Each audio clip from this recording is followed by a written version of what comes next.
oportunidad de recibir y conocer acá en los estudios de la radio a Luis Cuadra Cortés, parte del equipo de Elqui Abogados. Y hubo una muy buena recepción en base a la conversación que en aquella oportunidad se hizo con diversos temas.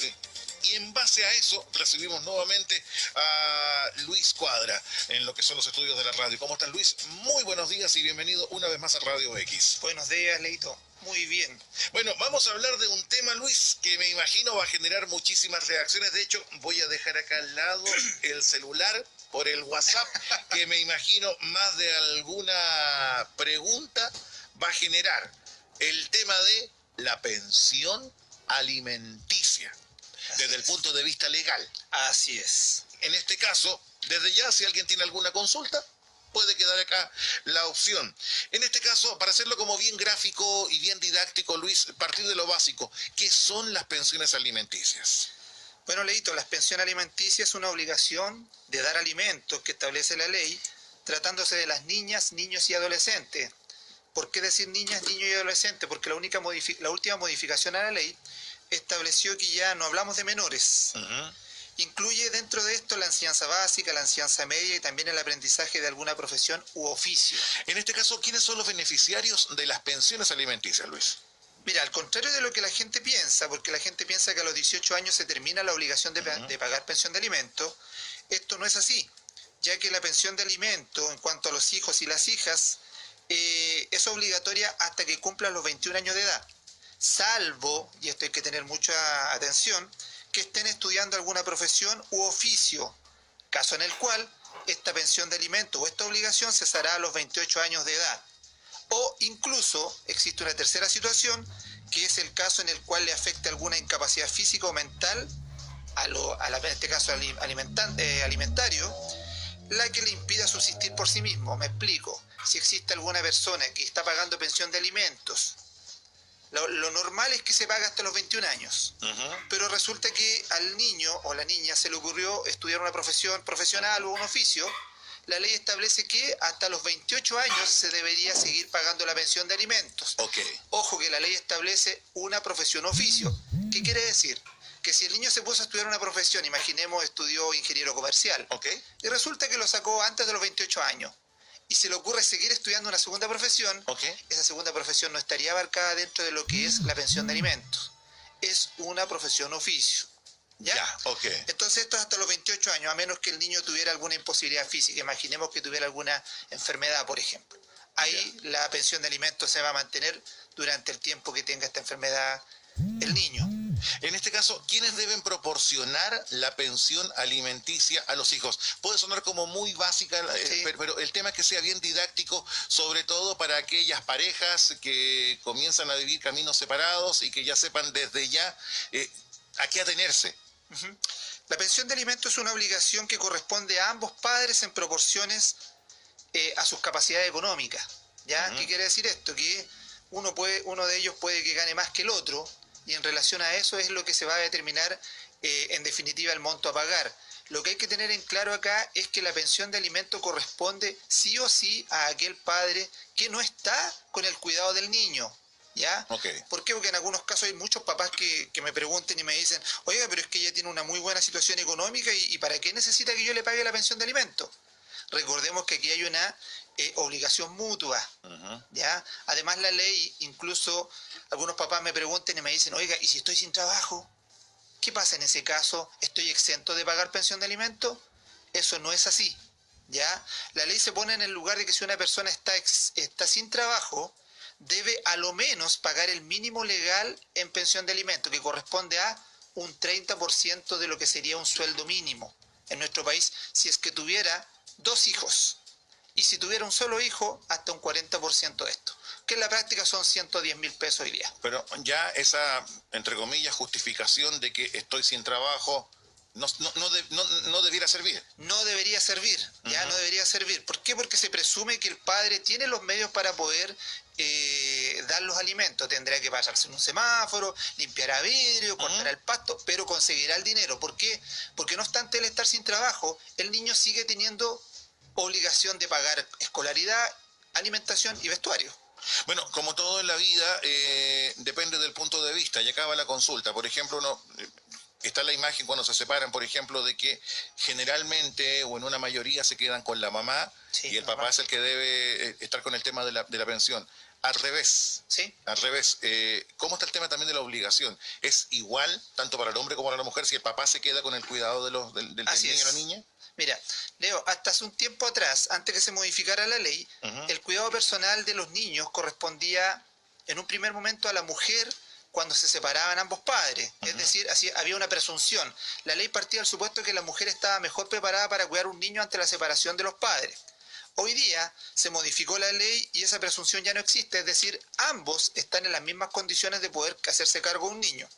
Si el padre fuera el que se hizo cargo del niño, teniendo el cuidado personal, la madre está obligada a proporcionar los alimentos que de igual manera le corresponderían al padre si fuera al revés. Ok, es un tema para que también lo tengamos en consideración. Sí, bueno, aquí hay un tema que es un tema que siempre, no quiero sonar que suene a algo discriminatorio, pero hemos luchado y las mujeres han luchado por un tema de igualdad. Pero antiguamente tenían una situación que era desigual en relación al hombre. ¿Por qué? Porque eran ellas las que tenían el cuidado personal de inmediato. Hoy día no, en una situación de igualdad no tiene por qué haber esa situación y entonces ambos pueden detentar el cuidado del niño. ¿Ya? Y en ese caso al otro le corresponderá pagar los alimentos. Bueno, reitero, es un tema que nos invita a conversar. De hecho, acá nos están entregando algunos datos. Mi sobrina está con mi mamá, con la mamá del papá de la niña, o sea, su abuelita, pero no tiene tuición, lleva 8 años con ella. Por ejemplo, acá hay Sí. un caso. Acá también nos preguntan, que ya lo habíamos indicado, pero vale la pena destacarlo, con el tema de que si la hija o el hijo sigue estudiando después Sí. de los 21 años, y si la hija termina su carrera a los 24 años. Si la termina a 24 años, lo que hay que hacer es solicitar un cese de la pensión de alimentos. ¿Ya? Okay. ¿Cómo se hace eso? Primero tendría que ir esta persona a mediación, y a través de la mediación, porque es un trámite obligatorio que estableció la ley después de la modificación de la ley de familia, tendrían que ir, primero tratar de llegar a un acuerdo en los ceses. ¿Por qué? Porque ya no se dan los requisitos legales para poder dar la pensión de alimentos, y si no llegan a un acuerdo, se va a una audiencia ante el Tribunal de Familia y se solicita que se suspendan los alimentos ya de manera definitiva, porque ya el requisito que establecía la ley después de los 21 años, que era que la persona estuviera estudiando, ya se cumplió.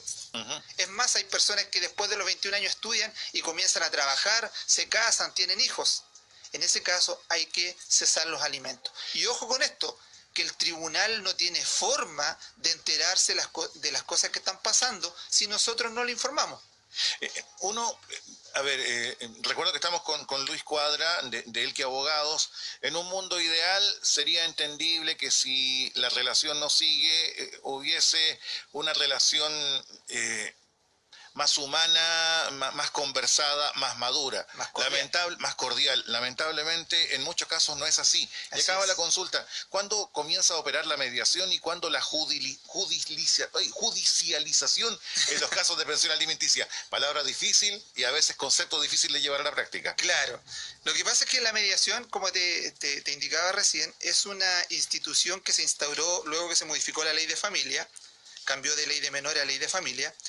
Y hoy día, antes de realizar un trámite, ya sea de pensión de alimento, de cuidado personal, que la gente lo conoce como tuición, o de relación directa y regular, que la gente lo conoce como visita, es necesario que previamente vayamos a una mediación a través de cualquiera de los centros de mediación privados o los que sean licitados.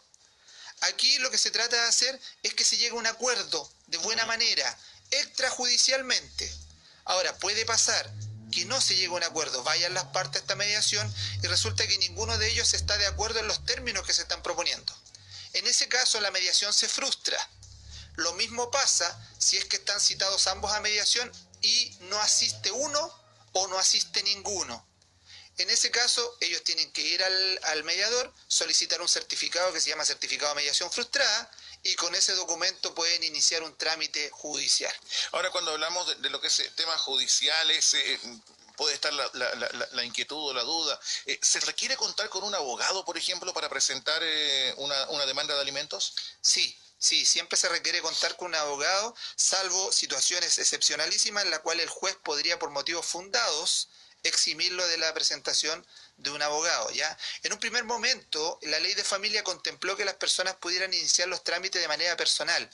Lamentablemente, el desconocimiento en materia legal por parte de las personas que solicitaban la ayuda legal provocó que la ley se modificara y que se requiera una asesoría, porque aquí hay muchos temas técnicos que hay que tratar.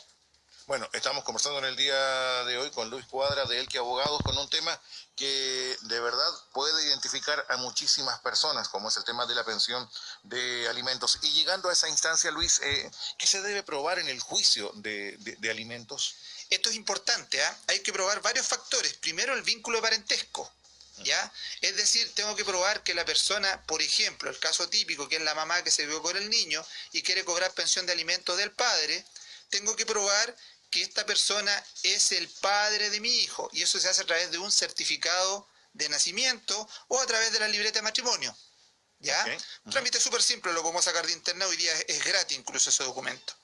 Lo segundo que hay que probar son las necesidades del niño, y esto lo podemos hacer a través de varios comprobantes de gastos de alimentación. Y ojo acá, quiero hacer una aclaración, la pensión de alimentos no necesariamente significa que se tienen que pagar los gastos de comida.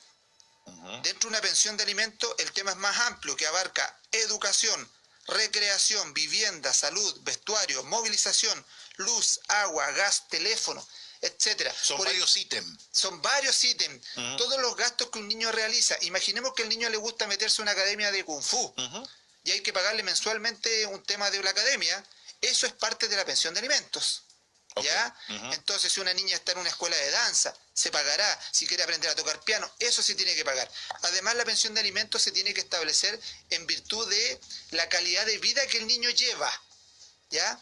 Según la ley, no tendría por qué el niño bajar su calidad de vida en pro de una pensión disminuida, ¿ya? Y lo último que habría que demostrar dentro de esto, o probar, es la capacidad económica y patrimonial del demandado. En este caso, cuando uno llega a las audiencias en un juicio familia, normalmente el padre, que es el que normalmente es el demandado, tiene que llevar liquidaciones de sueldo, cotizaciones FP, certificado de impuestos internos, ya boletas de honorario, que demuestran su patrimonio. Y algo muy importante acá, porque algunas personas tienden a hacerlo. Si se ocultan, en este caso, antecedentes o se entregan antecedentes falsos, se arriesgan algunas penas que pueden ser de prisión. Por ejemplo, puede darse el caso de personas que, y ocurre en muchas empresas, que te pagan una parte con contrato y la otra con boletas. Así es. Mucha gente que también genera a través de boletas. Y uno puede decir, lo legal es el contrato, ¿sí?, y no llevo lo de las boletas. Eso ya es una falta. Eso es una, sí, lo que pasa es que si tiene boletas, lo correcto constantes. Sería, ¿perdón? Boletas constantes. Constantes, boletas de honorario, aunque no fueran constantes. Okay. Lo que se tiene que hacer es que se tiene que pedir, en este caso en el Servicio de Impuesto Interno, la declaración de las boletas que él tiene durante el año, ¿ya? Okay. Y eso se puede sacar a través de un certificado o en el mismo tribunal se pide que se oficie.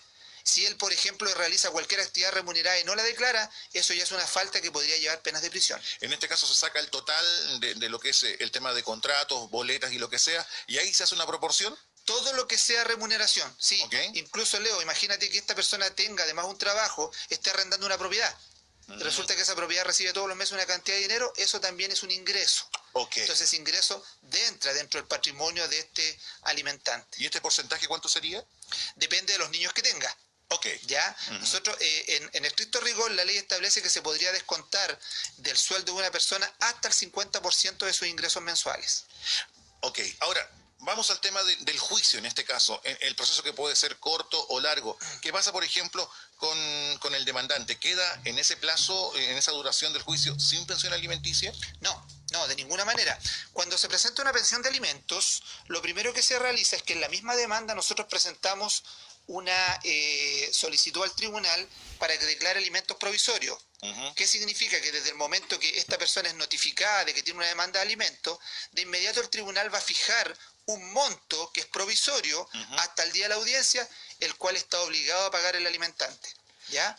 Así que no se queda sin alimentos. En este caso ya hablábamos recién del tema de los montos, pero por ejemplo, vamos a temas más extremos, Luis. ¿Qué pasa si el demandado, por ejemplo, no paga la pensión alimenticia?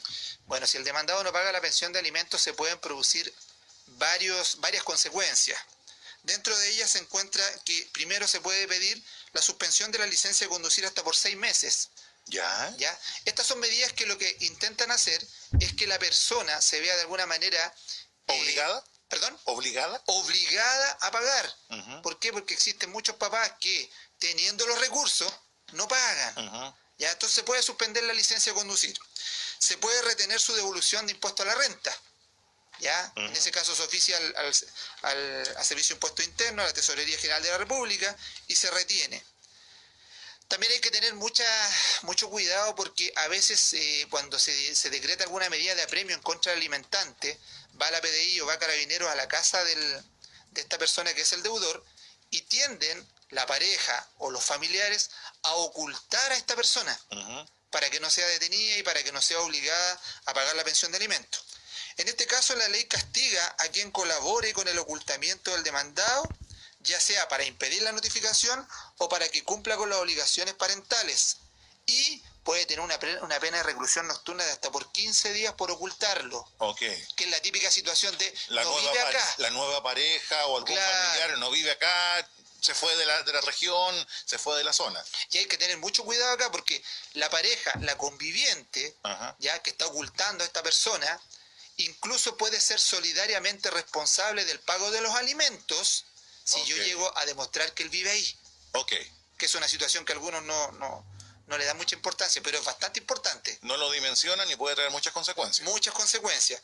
Bueno, se puede ordenar también el arresto nocturno del deudor. Estos arrestos nocturnos van entre las 10 de la noche a las 6 de la mañana, que puede ser hasta por 15 días. Si una vez que se cumple el arresto el demandado deja de pagar la pensión de igual manera, podríamos incluso volver a repetir este arresto. Okay. Y en algunos casos cuando la persona persiste en no pagar la pensión de alimentos, ya en vez de arresto nocturno se podría aplicar arresto pleno. Okay. Pleno. Esto significa todo el día preso, hasta un máximo de 30 días. Okay. Ya dentro de las cosas que se pueden hacer. Ahora también lo que se puede hacer es oficiar al empleador del demandado, en el caso de que él sea un trabajador dependiente, para que deposite el dinero de la pensión de alimentos a través de retención.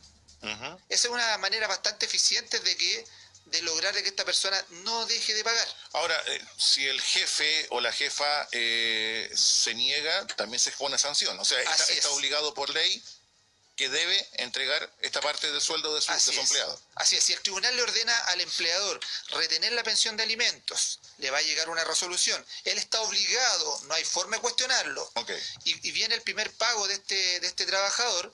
Una vez que se realice este pago, si el empleador no hace el depósito, la sanción que tiene es que él tiene que después responder con el doble de la pensión de alimentos. Okay.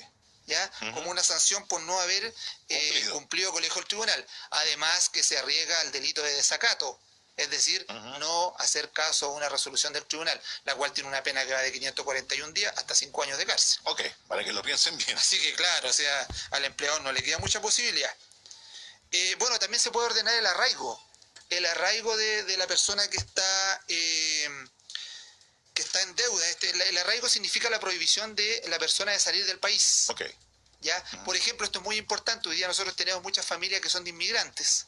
Y por lo tanto hoy día existen los nuevos chilenos. Nuevos chilenos los cuales tienen padres extranjeros. Entonces tratamos de que la persona pague alimentos, no sé, denunciando a un colombiano, una persona peruana o de cualquier país. ¿Qué pasa con el arraigo? El arraigo lo que hace es impedir que esta persona, que está en este momento, se le está buscando por un tema de deuda, salga del país y de alguna manera pueda burlar la justicia. Mira, me pongo en un caso muy extremo puntualmente con eso, tomando la realidad que pasa con los migrantes. ¿Sí? Mujer chilena que tiene un hijo con un migrante. ¿Sí? Y el migrante se va del país. ¿Sí? ¿Qué pasa con eso? Bueno, si él se va del país, lo primero que pasa es que si no hay un arraigo, por eso lo primero que hay que hacer, mujer chilena casada con un migrante, y ni siquiera un migrante, puede ser hasta un chileno, hasta el chileno puede salir del país. Sí. Lo que tenemos que hacer de inmediato cuando se pide la liquidación de alimentos es solicitar como medida el arraigo, para evitar que él salga del país. Si ya él salió del país, se nos complica mucho más el cobro. Ya porque sale de nuestra frontera, vamos a tener problemas de determinar dónde está. No obstante, existen tratados internacionales entre Chile y algunos países en los cuales nosotros podemos solicitar que se cumplan resoluciones judiciales fuera de nuestro país, siempre y cuando existe un tratado. ¿ya? Por lo mismo la invitación para quienes nos escuchan, sea mujer, sea hombre, acá no se piense que se va para un lado u otro, es realizar de inmediato las acciones legales para Así que después es. no sea tarde. Así es. Mire, normalmente hay personas que cuando existe un no pago de pensión de alimentos van al tribunal y llenan un formulario tipo en el tribunal. Y ese formulario lo único que dice es que solicita la liquidación y que ojalá esta persona pague los alimentos. Pero el formulario tipo no contempla los apercibimientos que ella puede pedir. Esta persona puede pedir todos los apercibimientos, incluso podríamos llegar de que esta persona, que es el deudor, no quiera pagar, pero tenga un auto, tenga un inmueble. La ley también contempla la posibilidad de poder embargarlo. Ah, ok. Como pensión de alimentos. ¿Ya? ¿Por qué? Porque la pura sentencia, que es una deuda, nos sirve como un título válido para poder de alguna manera cobrar a través de un bien que esta persona tenga.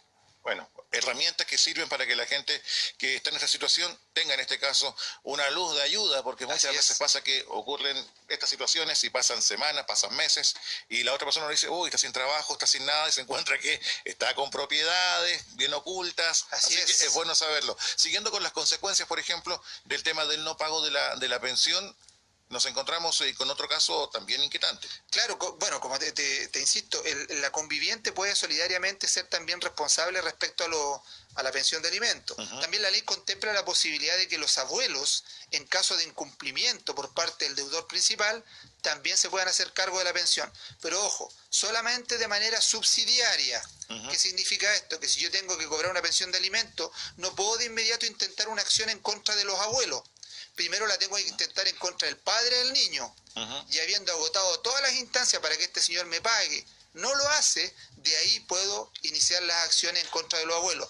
Primero, por los abuelos del deudor, y en su defecto, los abuelos de la otra persona, en este caso la madre. Me quedó dando vueltas lo que nos comentaba un auditor hace un instante, y no sé por qué diste el concepto de los abuelos. ¿Qué pasa con los abuelos o las abuelas que se hacen cargo de la tuición? ¿Sí? ¿Deben exigir tanto al padre como a la madre?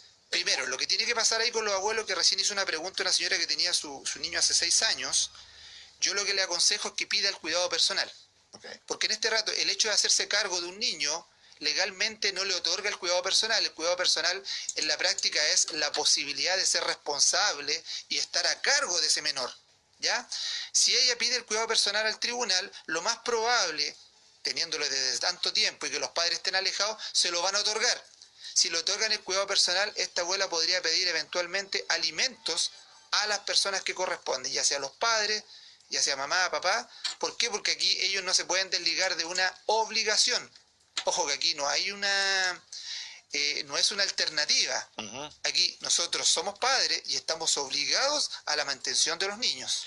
Somos una radio generalmente de música, pero son temas muy importantes que vale la pena, y nos hemos extendido en el día de hoy para que también usted tenga la oportunidad de aclarar alguna duda. De hecho, si la tiene, con toda confianza, nuestro WhatsApp de siempre, el más 569-88449167, porque son temas muy contingentes, Luis, y que forman parte, nos guste o no nos guste, para bien o para mal, porque uno pensaría, sería ideal que esta relación que termina finalice de forma tranquila, madura, cordial. Pero lamentablemente nos encontramos con casos muy extremos. Eso sería lo ideal.